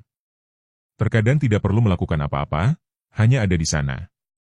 Memegang tangan, menyesuaikan bantal, mematikan lampu, menyiapkan minuman hangat yang disukainya, meskipun hanya minum sedikit, mendengarkan, memandang dengan lembut, mengakui bahasa baru itu tanpa memperbaikinya. Dan mungkin, ketika orang yang kita cintai berkata, sudah hampir waktunya untuk pergi, kita bisa, setidaknya untuk sesaat, menjawab tanpa rasa takut. Mengatakan, aku di sini bersamamu. Karena pada saat itu, yang dibutuhkan bukanlah obat, melainkan kehadiran. Bukan efisiensi, melainkan kehadiran. Akhir kehidupan bukanlah kegagalan tubuh. Itu adalah transformasi. Dan ketika kita memahaminya demikian, kita berhenti menolaknya dan mulai menghormatinya. Mungkin kita tidak bisa mencegah orang-orang yang kita cintai pergi. Tapi kita bisa memastikan bahwa perjalanan mereka dimulai dengan tenang, dikelilingi oleh pemahaman, rasa hormat, dan cinta. Itulah, pada akhirnya, yang paling penting. Bahwa beberapa hal yang Anda lakukan setiap hari mungkin sedang mencuri tahun-tahun dari hidup Anda. Dalam video khusus ini, Anda akan menemukan 13 kebiasaan buruk yang membuat Anda menua lebih cepat dari yang Anda kira. Yang terakhir akan mengejutkan Anda. Tetapi sebelum kita mulai, saya ingin Anda memperhatikan cerita ini dengan seksama, karena hal ini sangat penting untuk memahami pelajaran besar dalam video ini. Di sebuah desa terpencil di Jepang, yang terkenal dengan penduduknya yang berusia ratusan tahun, tinggal seorang pria tua bernama Takeshi. Pada usia 95 tahun, ia memiliki energi lebih dari banyak orang muda dan pikiran yang jernih seperti air mata. Parawan datang dari jauh untuk menanyakan rahasianya. Suatu hari, seorang pelancong penasaran bertanya, "Takeshi, bagaimana kamu bisa tetap muda dan penuh energi?" Takeshi menjawab dengan senyum, "Bukan soal rumus rumit atau rahasia magis. Kesehatanku berasal dari menghindari kebiasaan-kebiasaan kecil yang setiap hari merusak tubuh dan jiwa." Siang itu, si pelancong penasaran bertanya lagi, "Dan apa saja kebiasaan itu?" Takeshi menatapnya dengan tenang dan berkata, "Itu adalah hal-hal yang kamu lakukan tanpa sadar, seperti mengabaikan tidur, hidup dalam stres terus-menerus, makan tanpa kesadaran. Kesalahan-kesalahan kecil itulah yang sebenarnya mencuri waktu kita." Jadi, terinspirasi oleh kebijaksanaan Takeshi, hari ini saya akan mengungkapkan 13 kebiasaan yang mungkin Anda lakukan dan membuat Anda menua lebih cepat. Sebelum mulai, jangan lupa berlangganan dan aktifkan notifikasi agar tidak ketinggalan tips lain yang akan mengubah hidup Anda. Mari kita mulai. Kebiasaan pertama yang membuat kita menua lebih cepat adalah kurang tidur. Banyak orang menganggap tidur sedikit sebagai tanda produktivitas, tapi biarkan saya memberitahu Anda sesuatu. Setiap malam yang Anda habiskan tanpa tidur, seolah-olah Anda mencuri sedikit dari masa muda Anda. Bayangkan tubuhmu sebagai pabrik ajaib yang memperbaiki dirinya sendiri. Saat tidur, pabrik ini bekerja penuh tenaga, meregenerasi sel-sel, menguatkan memori, dan memperbarui energimu. Tapi saat kamu tidak tidur cukup, itu seperti mematikan lampu pabrik sebelum pekerjaannya selesai. Kurang tidur tidak hanya membuatmu memiliki lingkaran hitam di bawah mata. Hal ini juga sangat mempengaruhi regenerasi sel, proses ajaib yang menjaga tubuhmu tetap muda dan vital. Kulitmu menderita, memproduksi kolagen lebih sedikit, yang mengakibatkan lebih banyak kerutan. Dan otakmu tidak ketinggalan. Tanpa istirahat yang cukup, neuron-neuronmu tidak dapat membersihkan toksin yang menumpuk selama hari. Sebuah studi menarik yang diterbitkan dalam jurnal Sleep mengungkapkan bahwa orang yang tidur kurang dari 6 jam per malam memiliki telomer yang lebih pendek. Apa itu telomer? Mereka seperti penutup pelindung di ujung kromosom kita, dan panjangnya terkait langsung dengan usia biologis kita. Dengan kata lain, tidur kurang secara harfiah membuat Anda menua lebih cepat pada tingkat seluler. Tapi tidak semuanya hilang. Kabar baiknya, Anda dapat membalikan sebagian kerusakan ini hanya dengan tidur lebih lama. Berapa lama yang cukup? Ahli longevita seperti Dr. Matthew Walker, penulis buku Why We Sleep, merekomendasikan antara 7 hingga 9 jam tidur per malam untuk kebanyakan orang dewasa. Saya tahu apa yang Anda pikirkan. Tapi saya punya begitu banyak hal yang harus dilakukan, bagaimana saya bisa tidur sebanyak itu? Pikirkan seperti ini. Tidur bukanlah kemewahan. Itu adalah investasi dalam kesehatan dan masa 2 tahun, ia secara bertahap kehilangan minat untuk makan, yang membuat keluarganya khawatir. Setelah dokter giginya memberitahunya tentang pentingnya membersihkan lidah, ia menambahkan kebiasaan ini ke rutinitas paginya. Hanya dalam 2 minggu, ia terkejut menyadari bahwa makanan terasa lebih enak, yang meningkatkan nafsu makannya dan tingkat energinya. Saya pikir indera perasa saya hanya menua, katanya kepada keluarganya. Saya tidak tahu bahwa membersihkan lidah bisa membuat perbedaan sebesar ini. Solusi untuk masalah kesehatan yang umum ini ternyata sangat sederhana. Luangkan hanya 30 detik setiap pagi untuk membersihkan lidah Anda dengan benar. Anda bisa menggunakan scraper lidah, yang bisa dibeli di apotek dengan harga kurang dari $5, atau bahkan bagian belakang sikat gigi Anda jika diperlukan. Untuk melakukannya dengan benar, mulailah dari bagian belakang lidah, sejauh yang nyaman bagi Anda, dan gosok perlahan ke depan untuk menghilangkan lapisan bakteri. Bilas pembersih lidah setelah setiap kali menggosok dan ulangi beberapa kali hingga lidah terlihat merah muda dan bersih. Untuk hasil terbaik, lakukan ini sebagai langkah pertama dalam rutinitas pagi Anda, bahkan sebelum menyikat gigi. Mengapa? Karena bakteri berkembang biak selama Anda tidur, dan menghilangkannya sebelum minum air atau kopi mencegah Anda menelan lebih banyak bakteri.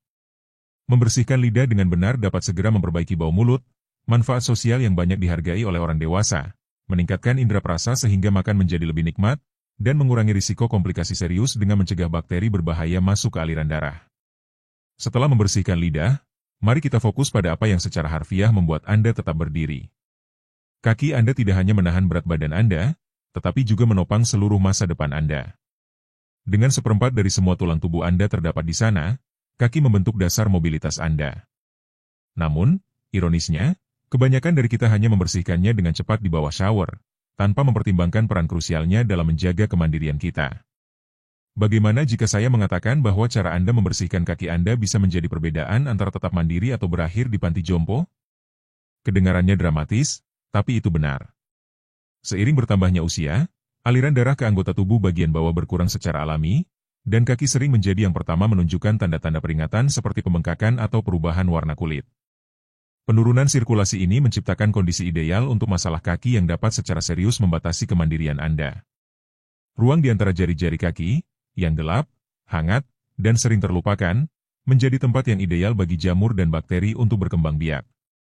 Apa yang dimulai sebagai kelalaian kecil dalam rutinitas mandi Anda dapat dengan cepat berubah menjadi masalah kesehatan yang serius. Bagi 27% orang dewasa di atas 65 tahun yang menderita diabetes, perawatan kaki yang tepat bukan hanya soal kenyamanan, tetapi juga pertahanan vital terhadap masalah yang berpotensi merusak. Ketika diabetes memengaruhi sirkulasi dan fungsi saraf, bahkan infeksi kecil di antara jari kaki dapat berkembang tanpa terdeteksi hingga memerlukan intervensi medis atau, dalam kasus terburuk, amputasi. Bahkan jika Anda tidak menderita diabetes, penurunan sistem kekebalan tubuh seiring bertambahnya usia membuat melawan infeksi ini semakin sulit. Ambil contoh David, seorang pria berusia 74 tahun yang belajar pentingnya perawatan kaki setelah mengembangkan infeksi jamur akibat kebersihan yang buruk. Beruntung, kondisinya membaik dalam hitungan minggu setelah ia berkomitmen untuk mencuci kakinya dengan benar setiap malam. Infeksi bukanlah satu-satunya masalah. Kebersihan kaki yang buruk secara langsung memengaruhi stabilitas dan keseimbangan Anda.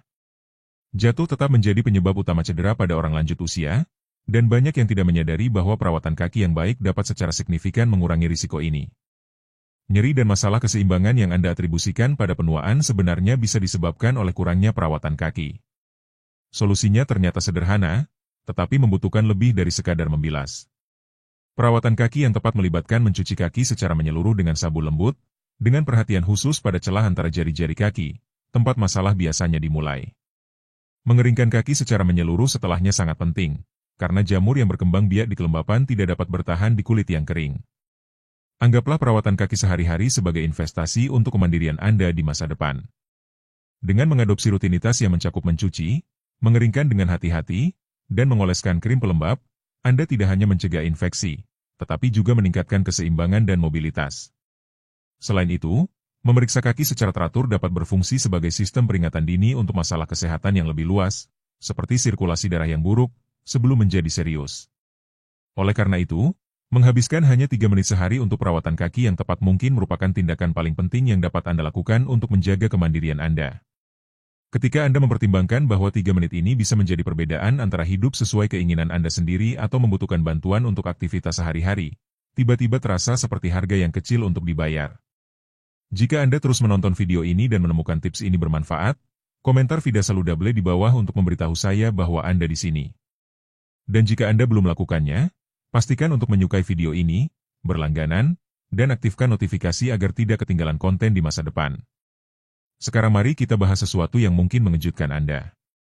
Sementara perawatan kaki menjaga Anda tetap mobile, ada bagian lain dari tubuh Anda yang bekerja 24 jam sehari untuk menjaga kesehatan Anda. Ketiak Anda.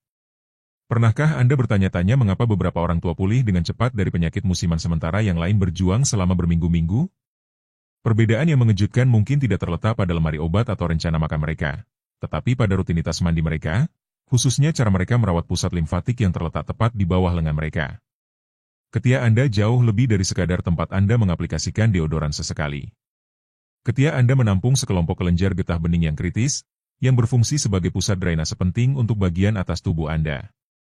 Bayangkan kelenjar-kelenjar ini sebagai sistem filtrasi alami tubuh Anda yang bekerja tanpa henti untuk menangkap dan menghilangkan limbah dan patogen berbahaya sebelum mereka menyebar ke seluruh tubuh Anda. Sebagian besar orang menganggap kebersihan ketiak hanya soal mencegah bau tidak sedap. Namun, bagi orang dewasa lanjut usia, perawatan yang tepat pada area ini jauh lebih penting. Setelah usia 70 tahun, efisiensi sistem kekebalan tubuh mulai menurun secara alami, sehingga kebersihan yang baik menjadi semakin penting. Jadi lebih tipis dan sensitif seiring bertambahnya usia, jelas Dr. Helen Charter, spesialis kesehatan limfatik. Hal ini membuat area tersebut lebih rentan terhadap iritasi akibat kelembapan yang terperangkap, bahan kimia agresif, dan penumpukan bakteri. Dr. Charter menekankan bahwa kebersihan ketiak yang baik menjadi semakin penting setelah usia 70 tahun ketika sistem limfatik melambat dan membutuhkan dukungan tambahan. Sekarang bayangkan apa yang terjadi ketika sistem filtrasi ini tersumbat. Keringat, sel kulit mati, dan sisa-sisa antiperspiran dapat menumpuk di area ketiak, membentuk penghalang yang menghalangi sistem limfatik berfungsi dengan efisien. Hal ini tidak hanya menyebabkan bau tidak sedap, tetapi juga dapat memengaruhi kemampuan tubuh untuk melawan infeksi. Lalu, bagaimana cara merawat kebersihan ketiak pada orang tua dengan benar? Tidak rumit, tetapi membutuhkan perhatian. Mulailah dengan gerakan melingkar lembut menggunakan kain lap atau spons lembut. Ini membantu menghilangkan keringat dan bakteri tanpa mengiritasi kulit yang sensitif. Hindari menggosok terlalu keras, karena hal ini dapat merusak lapisan pelindung kulit dan memperparah iritasi. Bilas dengan baik juga sangat penting. Sisa sabun yang tertinggal dapat membuat kulit kering dan menyebabkan iritasi, yang dapat menyebabkan gatal dan menciptakan celah kecil di mana bakteri dapat masuk. Setelah mencuci, pastikan untuk mengeringkan ketiak Anda sepenuhnya, karena kelembapan adalah lingkungan ideal untuk pertumbuhan bakteri. Berikut adalah tips yang banyak orang dewasa tidak ketahui. Biarkan ketiak Anda bernafas selama beberapa menit sebelum mengaplikasikan deodoran. Langkah kecil ini dapat secara signifikan mengurangi risiko iritasi dan meningkatkan efektivitas deodoran. Orang yang telah mengadopsi pendekatan yang lebih sadar dalam merawat ketiak seringkali merasakan manfaat tak terduga di luar sekadar pengendalian bau. Banyak yang melaporkan bahwa kulit mereka terasa lebih lembut, sirkulasi darah di area tersebut membaik, dan bahkan mengalami peningkatan vitalitas secara keseluruhan. Ini bukan sekadar kebetulan, melainkan hasil dari memperhatikan salah satu pusat filtrasi terpenting dalam tubuh Anda. Dari satu sistem filtrasi ke sistem filtrasi lainnya. Sama seperti ketiak Anda melindungi kesehatan limfatik Anda, lubang hidung Anda melindungi pintu masuk ke paru-paru Anda. Tahukah Anda bahwa hidung Anda menyaring sebanyak 10,000 kali volume udara setiap hari? Sistem filtrasi yang luar biasa ini bekerja tanpa henti untuk melindungi Anda, tetapi ketika melemah seiring usia, konsekuensinya bisa jauh lebih serius dari yang Anda bayangkan. Lubang hidung Anda bukan hanya saluran udara. Mereka adalah mekanisme pertahanan yang sangat canggih yang dirancang untuk menangkap partikel berbahaya sebelum mencapai paru-paru Anda. Bayangkan mereka sebagai penjaga keamanan yang berjaga di pintu masuk sistem pernapasan Anda, menangkap ancaman potensial sebelum mereka dapat menyebabkan masalah yang lebih serius di dalam tubuh Anda. Seiring bertambahnya usia, lubang hidung kita secara alami menjadi lebih kering dan rentan terhadap iritasi. Lendir pelindung yang dulu mengalir dengan lancar mulai berkurang, meninggalkan jutaan iritan di udara sekitar kita. Ini membuat kebersihan hidung yang baik tidak hanya berguna, tetapi juga esensial setelah usia 65 tahun. Namun, hal ini tetap menjadi salah satu area yang paling diabaikan dalam perawatan kesehatan lansia. Kongesti hidung yang persisten yang Anda alami, infeksi sinus yang sering muncul setiap beberapa bulan, atau bahkan kesulitan bernapas yang membangunkan Anda di malam hari. Banyak orang lanjut usia hanya menerima gejala-gejala ini sebagai bagian dari penuaan, padahal sebenarnya seringkali merupakan tanda jelas bahwa saluran hidung membutuhkan perhatian lebih. Yang banyak orang tidak sadari adalah sejauh mana kurangnya perawatan ini dapat memengaruhi kualitas hidup mereka. Ketika saluran hidung tidak berfungsi dengan baik, kualitas tidur menjadi sangat terganggu. Anda mungkin bahkan tidak menyadari bahwa Anda terbangun beberapa kali di malam hari mencoba bernapas lebih baik. Keesokan harinya, kelelahan yang tidak dapat dijelaskan, episode kebingungan mental, atau bahkan risiko jatuh yang meningkat akibat kelelahan, dapat langsung terkait dengan kebersihan hidung yang buruk. Ambil contoh kasus Carlos. Pada usia 69 tahun, pekerja konstruksi pensiunan ini menganggap alergi musiman dan tidur yang terputus-putus sebagai bagian tak terhindarkan dari penuaan. Saya hanya berpikir itu normal seiring bertambahnya usia, jelasnya. Saya bangun setiap pagi merasa seolah-olah tidak tidur sama sekali. Semua berubah ketika dokternya merekomendasikan pembersihan hidung harian yang sederhana. Setelah hanya seminggu membersihkan penumpukan iritan di saluran hidungnya, Carlos mengalami apa yang dia gambarkan sebagai transformasi. Saya tidak pernah bernapas seperti ini sejak usia 40 tahun, kenangnya. Dan akhirnya saya bisa tidur nyenyak sepanjang malam lagi. Kabar baiknya, menjaga saluran hidung tetap sehat tidak memerlukan peralatan mahal atau prosedur rumit. Ada beberapa opsi efektif yang dapat dengan mudah diintegrasikan ke dalam rutinitas harian Anda. Bilasan air hangat dapat bekerja keajaiban. Semprotan larutan garam, yang tersedia di apotek manapun, memberikan hidrasi lembut sambil menghilangkan iritan. Untuk pembersihan yang lebih mendalam, banyak orang dewasa menemukan kelegaan dengan neti pots, wadah kecil yang dirancang khusus untuk irigasi hidung, yang secara lembut menghilangkan sisa-sisa dengan larutan garam. Selama bulan-bulan musim dingin, ketika pemanas di rumah menciptakan udara yang sangat kering, banyak orang tua mengalami hidung kering, yang dapat menyebabkan retakan dan bahkan pendarahan. Solusi sederhana? Oleskan sedikit minyak alami, seperti minyak kelapa, langsung ke dalam lubang hidung. Ini menciptakan lapisan pelindung yang menahan kelembapan dan membantu mencegah iritan menempel pada jaringan sensitif. Yang benar-benar mengejutkan adalah seberapa cepat praktik sederhana ini dapat meningkatkan pernapasan dan kesejahteraan umum Anda. Sebagian besar orang merasakan perbaikan dalam hitungan hari, pernapasan yang lebih lega, tidur nyenyak tanpa gangguan, dan selamat tinggal pada sakit kepala akibat stres dan alergi yang sebelumnya dianggap tak terhindarkan. Sebelum mengungkap area krusial kelima di tubuh yang membutuhkan perhatian harian, pastikan Anda menyukai video ini, berlangganan, dan aktifkan notifikasi agar tidak ketinggalan konten mendatang. Mari terus belajar bersama. Di luar lubang hidung Anda, ada bagian tubuh lain yang jarang mendapat perhatian yang layak, namun bisa memengaruhi kesehatan Anda secara diam-diam. Anda mungkin tidak memikirkannya sejak kecil. Lubang kecil di perut Anda, pusar, jauh lebih dari sekadar pengingat kelahiran Anda.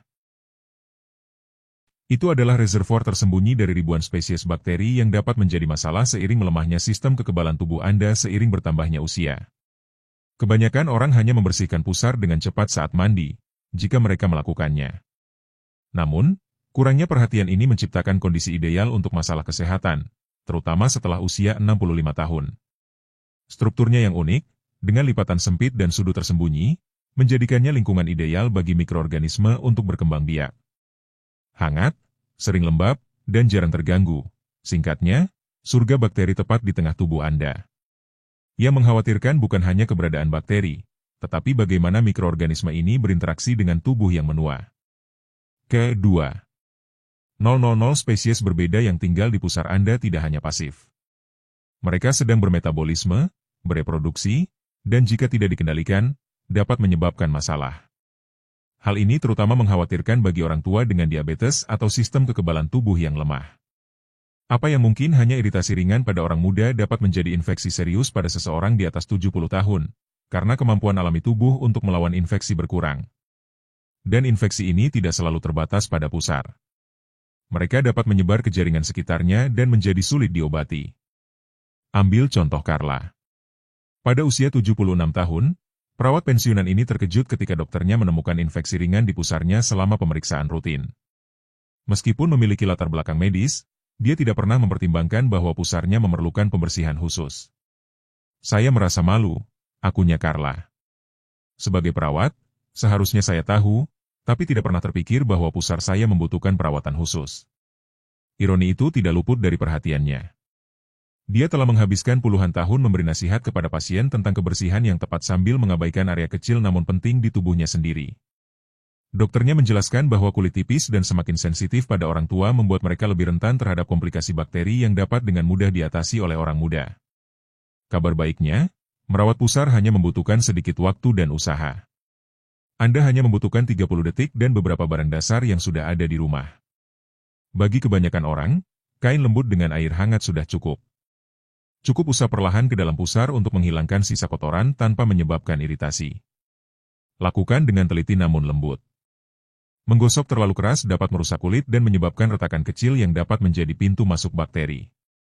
Jika pusar Anda lebih dalam dan kain tidak menjangkau, gunakan cotton bud yang dibasahi air atau sedikit sabun lembut. Setelah pembersihan, langkah terpenting adalah memastikan pusar benar-benar kering. Kelembapan sisa menciptakan lingkungan ideal bagi bakteri untuk berkembang biak, yang dapat menghilangkan semua manfaat pembersihan. Bagi orang dewasa, terutama yang menderita diabetes atau gangguan sistem kekebalan tubuh, penting untuk memantau tanda-tanda peringatan di pusar. Jika Anda melihat kemerahan yang persisten, sekresi yang tidak biasa, atau rasa sakit, jangan abaikan. Gejala-gejala ini bisa menjadi tanda infeksi yang memerlukan pengobatan, terutama pada tubuh yang tidak lagi melawan infeksi dengan efisiensi yang sama seperti sebelumnya. Selain pusar, ada area tersembunyi di tubuh Anda yang menjadi semakin bermasalah seiring bertambahnya usia. Kepisapan menggambar garis baru di wajahmu. Tapi itu belum semuanya. Pembuluh darahmu juga membayar harganya. Tembakau mengeraskan dan menyempitkan pembuluh darah, menghambat sirkulasi. Hal ini tidak hanya meningkatkan risiko penyakit jantung, tetapi juga merampas kilau sehat Anda. Dan jangan bicara tentang DNA Anda. Setiap batang rokok seperti serangan kecil terhadap gen Anda, meningkatkan risiko mutasi dan penyakit. Ingin tahu sesuatu yang mengejutkan?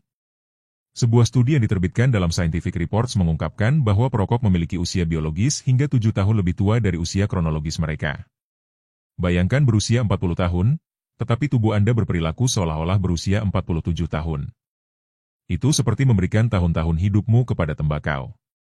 Sekarang, pasti kamu bertanya-tanya, bagaimana jika saya sudah merokok selama bertahun-tahun? Apakah ada harapan? Kabar baiknya adalah ya. Tubuhmu memiliki kemampuan pemulihan yang luar biasa. Hanya 20 menit setelah rokok terakhir Anda, detak jantung dan tekanan darah Anda mulai kembali normal. Dalam 24 jam, risiko serangan jantung mulai berkurang, tetapi keajaiban sesungguhnya terjadi seiring waktu. Setelah setahun tidak merokok, risiko penyakit jantung koroner Anda berkurang setengah. Dan dalam 10 tahun, risiko kanker paru-paru Anda turun menjadi setengah dari seorang perokok. Ini seperti memberi tubuh Anda tiket kembali ke masa muda. Ingat, tidak pernah terlalu terlambat untuk berhenti merokok. Setiap rokok yang tidak Anda hisap adalah hadiah untuk diri Anda di masa depan. Jadi, saat Anda merasa tergoda untuk menyalakan rokok, pikirkanlah sebagai kesempatan untuk memutar jam muda Anda ke arah yang benar. Sekarang, dari asap beracun, kita beralih ke racun cair yang banyak dianggap tidak berbahaya.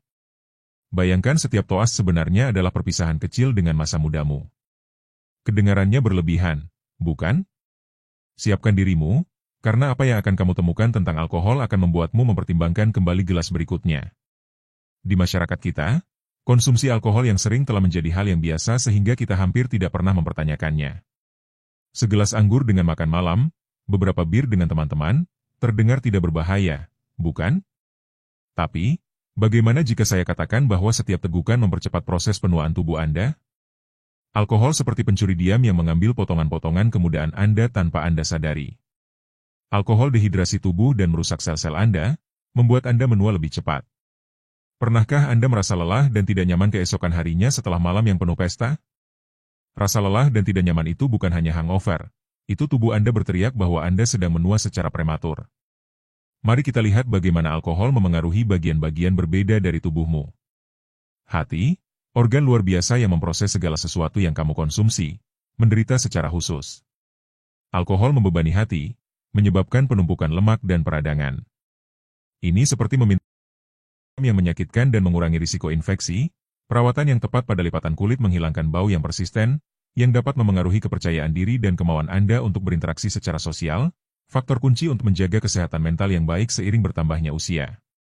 Sementara perawatan yang tepat pada lipatan kulit menjaga kepercayaan diri Anda, ada praktik kebersihan lain yang secara harfiah menentukan apakah Anda akan tetap hidup secara mandiri.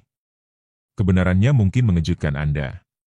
Alasan utama mengapa banyak orang lanjut usia akhirnya membutuhkan perawatan di panti jompo terkait langsung dengan infeksi saluran kemih, ISK, dan komplikasi yang menyertainya. Area perineal, termasuk daerah genital dan anal, memerlukan perhatian khusus seiring bertambahnya usia, namun topik ini sering dihindari oleh kebanyakan orang lanjut usia, bahkan saat berbicara dengan tenaga medis. Kebisuan ini menciptakan kesenjangan pengetahuan yang berbahaya yang dapat memiliki konsekuensi serius bagi kemandirian dan martabat Anda. Apa yang membuat area ini begitu kritis? Ketika itu menyerang orang tua, seringkali tidak disertai dengan rasa panas yang khas yang dirasakan oleh orang dewasa muda. Sebaliknya, infeksi ini sering menyebabkan kebingungan mendadak yang kadang-kadang salah didiagnosis oleh dokter sebagai demensia. Kesalahpahaman ini terjadi karena kebanyakan orang tidak menyadari betapa drastisnya perubahan akibat penuaan memengaruhi cara infeksi muncul di tubuh. Bagi wanita di atas 70 tahun, perubahan hormonal secara signifikan meningkatkan risiko itu. Penipisan jaringan vagina dan perubahan pH vagina menciptakan lingkungan di mana bakteri dapat dengan mudah berpindah ke saluran kemih. Pria juga tidak terkecuali. Seiring bertambahnya usia, Prostat membesar secara alami dan dapat mengganggu pengosongan kandung kemih secara lengkap, menciptakan reservoir urin yang menjadi tempat berkembang biak bakteri dan meningkatkan risiko infeksi. Dampak kognitif dari infeksi ini dapat sangat mengkhawatirkan. Anggota keluarga seringkali menyaksikan bagaimana seorang kerabat tiba-tiba menjadi bingung, gelisah, atau menunjukkan perubahan perilaku yang seolah-olah muncul dari nowhere. Yang tidak mereka sadari adalah bahwa kebersihan harian yang tepat dapat mencegah skenario menakutkan ini sepenuhnya. Pertimbangkan kisah Roberto. Pada usia 83 tahun, ia menghadapi kesulitan mobilitas yang serius yang membuat aktivitas mandi menjadi sulit. Setelah beberapa infeksi saluran kemih, ISK, yang menyebabkan rawat inap berulang, ia takut kehilangan kemandiriannya. Alih-alih menyerah dan memilih tinggal di panti jompo, Roberto bekerja sama dengan terapis okupasi untuk menyesuaikan kamar mandinya. Dengan memasang aksesori shower tangan dan menggunakan alat mandi bergagang panjang, ia menciptakan sistem yang memungkinkan ia membersihkan area perineal secara menyeluruh tanpa bantuan.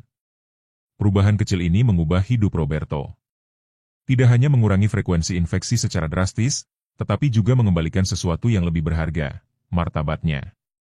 Kemampuan untuk merawat diri sendiri, bahkan dalam hal yang begitu pribadi seperti kebersihan pribadi, memulihkan kepercayaan dirinya dan memberinya perspektif baru tentang penuaan. Kemandirian sejati tidak selalu tentang tindakan besar, tetapi tentang tindakan kecil sehari-hari yang dapat kita lakukan untuk diri sendiri. Seringkali, yang membedakan seorang lansia mandiri dari yang membutuhkan perawatan adalah bukan kekuatan fisik, tetapi pencegahan dan pengetahuan. Itulah mengapa membicarakan topik-topik ini, meskipun tidak nyaman, sangatlah penting. Tidak ada yang ingin bergantung pada orang lain untuk hal-hal dasar seperti pergi ke toilet atau menjaga kebersihan tubuh. Namun, jika kita menghindari percakapan ini, jika kita tidak mengambil keputusan proaktif hari ini, kita mungkin menghadapi konsekuensi yang bisa dihindari di masa depan. Bagi mereka yang merawat orang tua, kakek nenek, atau bahkan tetangga, sangat penting untuk memperhatikan tanda-tanda halus. Perubahan mendadak dalam suasana hati, orientasi, atau kemampuan berkomunikasi dengan jelas mungkin bukan tanda penurunan kognitif permanen, melainkan tubuh yang meminta bantuan karena infeksi. Berbicara secara terbuka dengan dokter juga sangat penting. Banyak profesional kesehatan begitu fokus pada kondisi kronis seperti hipertensi atau diabetes sehingga mereka mungkin mengabaikan masalah yang lebih diam namun sama seriusnya. Membawa pertanyaan spesifik ke konsultasi, meminta tes saat ada perubahan perilaku yang aneh, dan menuntut pendidikan tentang higiene pribadi untuk orang tua dapat membuat perbedaan. Saat ini, juga tersedia produk yang dirancang khusus untuk tahap kehidupan ini, tisu basah untuk kulit sensitif, sabun dengan pH seimbang, pakaian dalam yang menyerap kelembapan untuk menjaga kulit kering dan bebas iritasi, serta perangkat yang memudahkan kebersihan tanpa bergantung pada orang lain. Seringkali, ini bukan soal mengeluarkan lebih banyak uang, tetapi memilih dengan lebih cerdas. Kembali ke kasus Roberto. Setelah beberapa bulan menggunakan sistem barunya, dia tidak hanya berhenti mengalami infeksi, tetapi juga kembali berpartisipasi dalam pertemuan keluarga, melanjutkan hobi berkebunnya, dan yang terpenting, berhenti merasa malu. Dia belajar bahwa menua tidak berarti kehilangan segalanya, tetapi beradaptasi dengan kreativitas, informasi, dan perawatan. Karena pada akhirnya, menua dengan martabat dimulai dari hal sesederhana merasa bersih, nyaman, dan memiliki kendali. Jangan biarkan keheningan atau ketidaknyamanan merampas hal itu dari kita. Bicaralah dengan keluarga Anda. Bicaralah dengan dokter Anda. Lakukan penyesuaian yang Anda butuhkan hari ini. Masa depan Anda, kesehatan Anda, dan kebebasan Anda mungkin bergantung padanya.